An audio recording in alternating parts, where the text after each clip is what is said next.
Chapter 1. Moscow, 2014.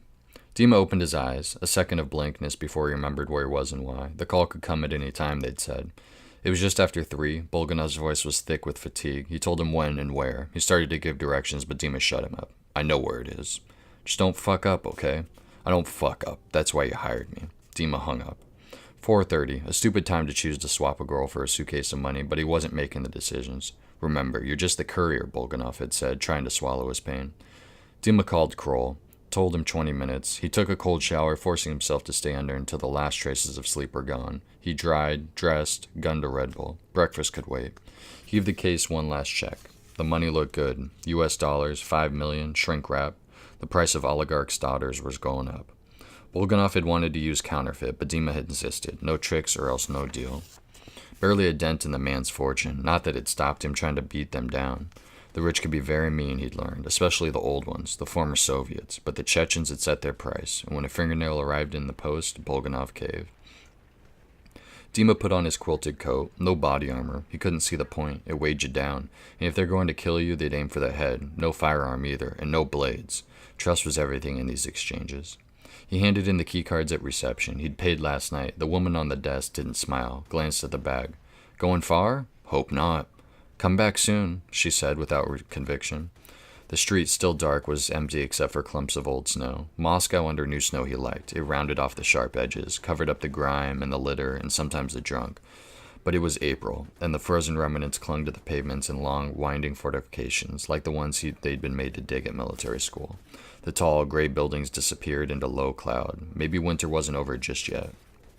A battered BMW swung into view, weak lights bouncing off the glaze of ice. The tire slid a little as it shuddered to a halt in front of him. It looked like it had been rebuilt from several unwilling donors, a Frankenstein's monsters of a car. Kroll groaned up at him. Thought it would remind you of your lost youth. Which part?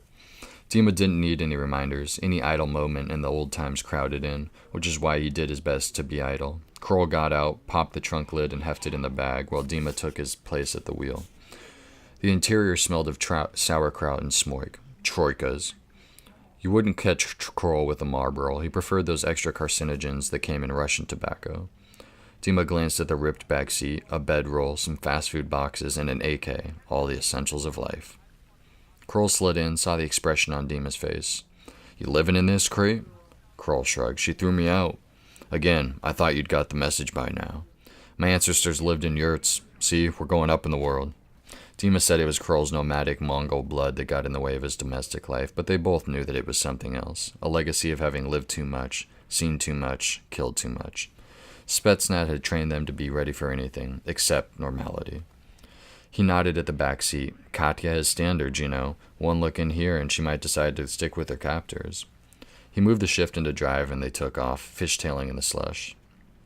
Katya Bulganov had been snatched in broad daylight from her metallic lemon Maserati, a vehicle that might as well have had "My daddy's rich, come and get me" embossed on the hood. The bodyguard had got one in the temple before he even saw what was happening. One onlooker said it had been a teenage girl brandishing an AK. Another described 2 men in black. So much for witnesses. Dima had little sympathy for Katya or her father, but Bulganov didn't want sympathy, and he didn't just want his daughter back. He wanted his daughter back and revenge. A message to the underworld: no one fucks with me. And who better to deliver it than Dima Makievsky? Bulganov had been at Spetsnaz too, one of the generations that bided its time, then cut loose in the free-for-all Yeltsin years, to grab their share.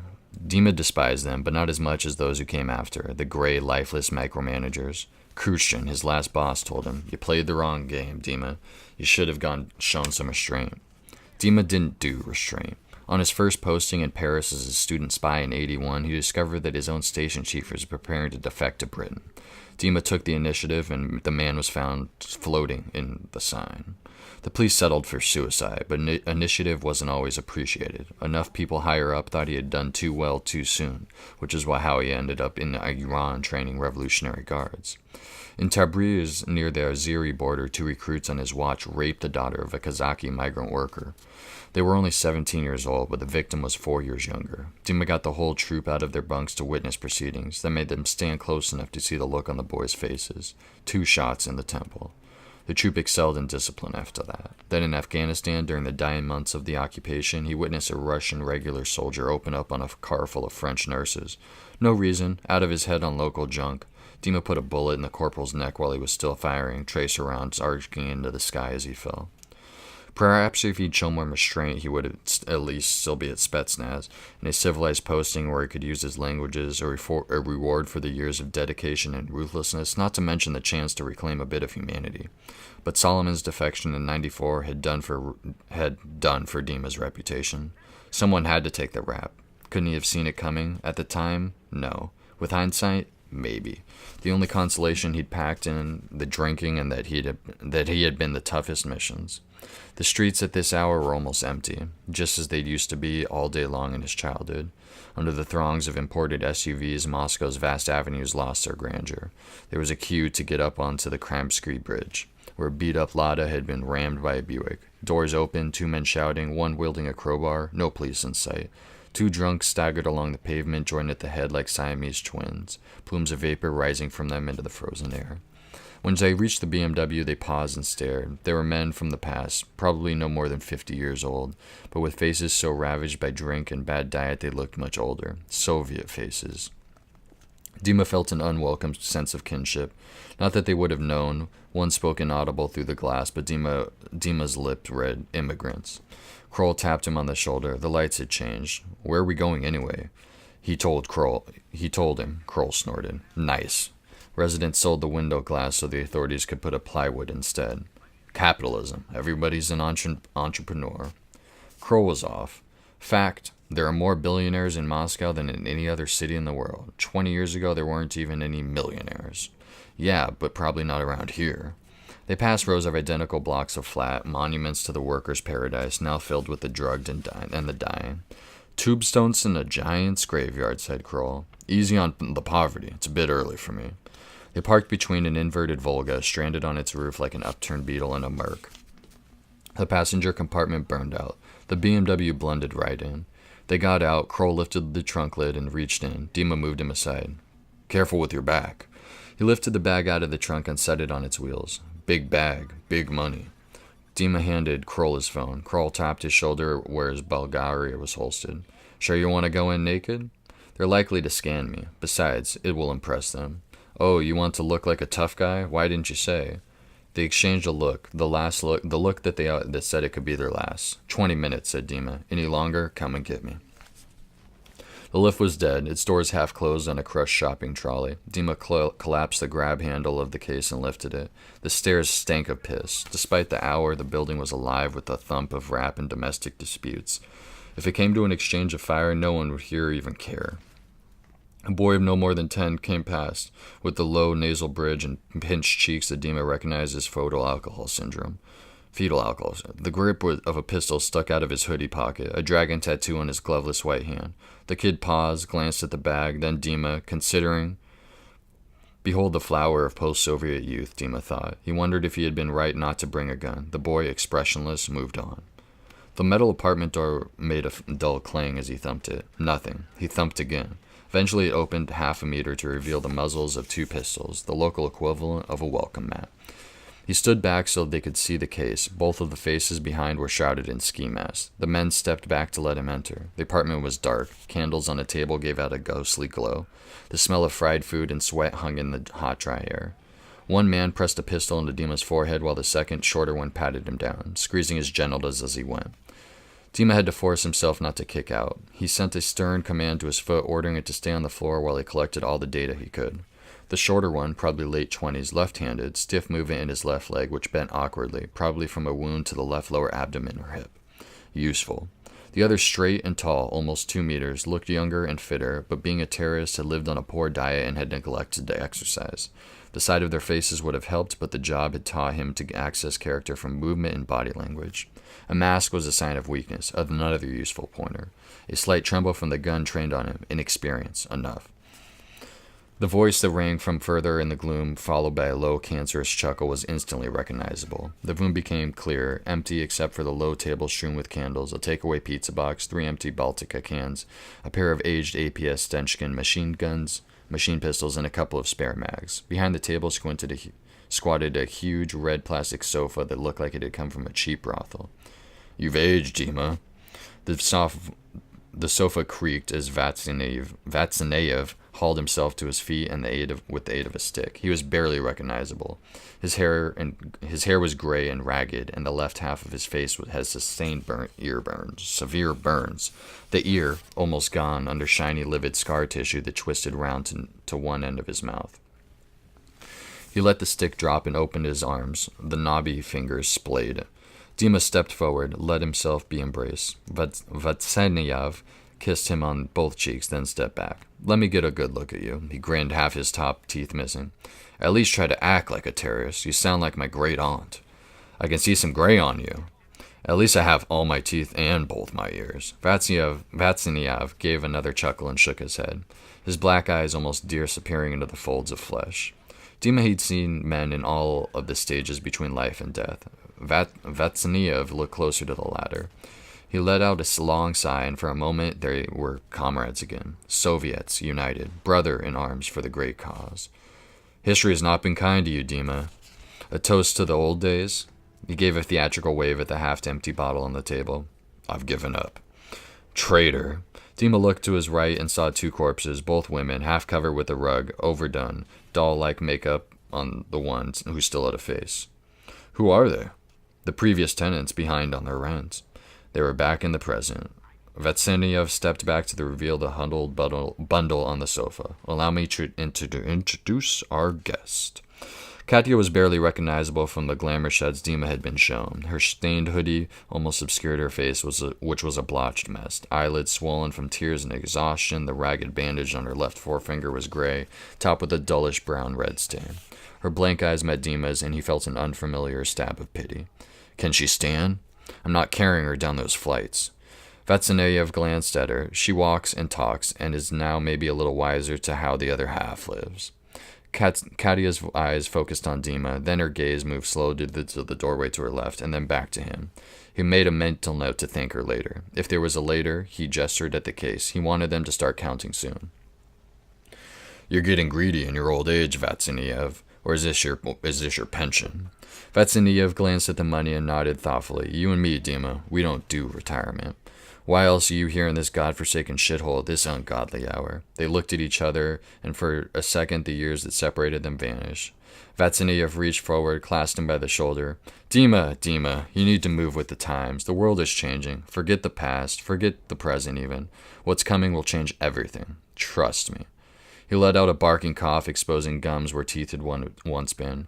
"We're in what the Americans call the end times, but not in the way they think. God won't be there, that's for sure. 3 letters. PLR.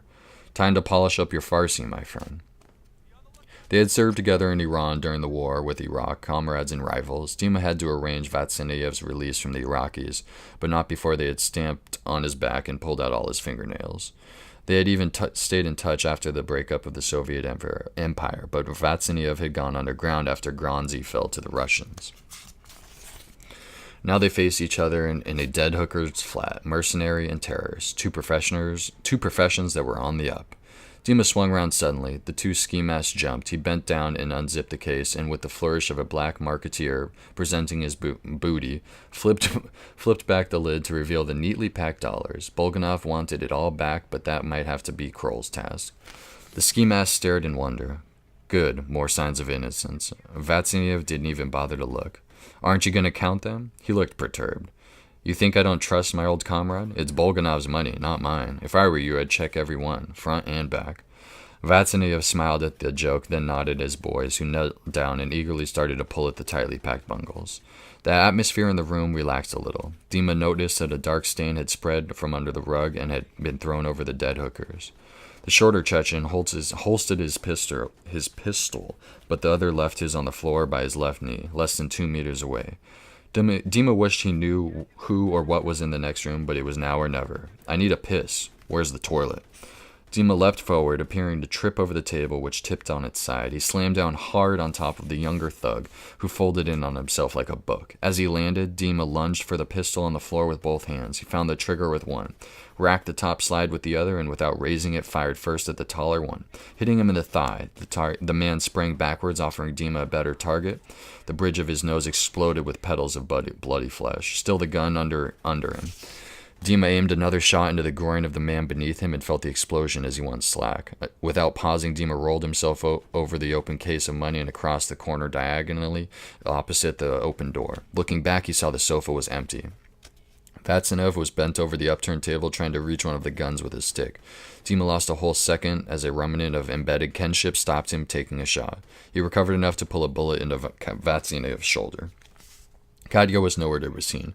She had to have gone into the other room. Had she taken shelter there, or had she been pulled in by whoever was in there? He didn't have to wait long. She appeared in the doorway, head pulled back, her face contorted in a fresh convulsion of fear. Just behind her, another face, half hidden, even younger. No question who this was. The same black eyes as her father's, only wrapped in an exquisite porcelain doll's face. Dima did a quick calculation. Vatsanev's daughter, Nisha, his only child by his last wife, would be 16. Nisha had the choice. Could have gone to America with her mother and could soon have been headed for Harvard. Instead, she was here, sucked into her father's desperate struggle. He glanced at Vatsanev on his side, eyes open, watching his daughter on the other side of the money he would never get to spend. Dima's eyes locked on Nisha's. She kept her body behind Katya, gripping her captive's hair tightly with one hand while the other hand held a bread knife against her throat. Half a second passed. Dima had been here before. There had been younger targets than Nisha, an 8-year-old boy in northern Afghanistan wielding an AK like it was joining to him, and a girl, a trained sniper sent to assassinate her own informant father, on a rooftop where he had been cornered, the building beneath them burning. He made a last attempt to persuade her to switch sides, but she made it clear that the idea disgusted her and insisted on going down fighting. Another half second. There were no choices here, no second thoughts, no opportunities for negotiation. Her father had been like a brother once. Dima had even once held Nisha as a baby. The best she could hope for was that his aim wasn't what it was, that his bullet would hit Katya and then they'd all be fugitives. Dima raised his arm. It seemed to take a huge effort, as if some subterranean force field was exerting itself. Nisha was slightly to Katya's left, face half shadowed by her captive. Dima fired wide, predicting that Nisha would dart behind her human shield. Then he fired again to Katya's right, catching Nisha on the rebound. Katya crumbled forward as Nisha dropped her and fell back into the darkness. He sent a further burst into the other room, then stepping across the debris and bodies, he lifted Katya into his arms. In the sudden silence, he could hear the rapid breathing of one of the Chechens. Dima turned, about to put a bullet in him, when he heard something shuffling outside. He looked up just as the apartment front door exploded. 3 AK muzzles, and not far behind 3 figures. Faces pointlessly blackened, their helmets and body armor fresh and untarnished by action. An internal security SWAT team, famous for their ineptitude, trying to take in the scene that confronted them. They froze for a moment. Nobody spoke. "He's down there," Dima said, gesturing at Vatsanev, but keeping his eyes on the men.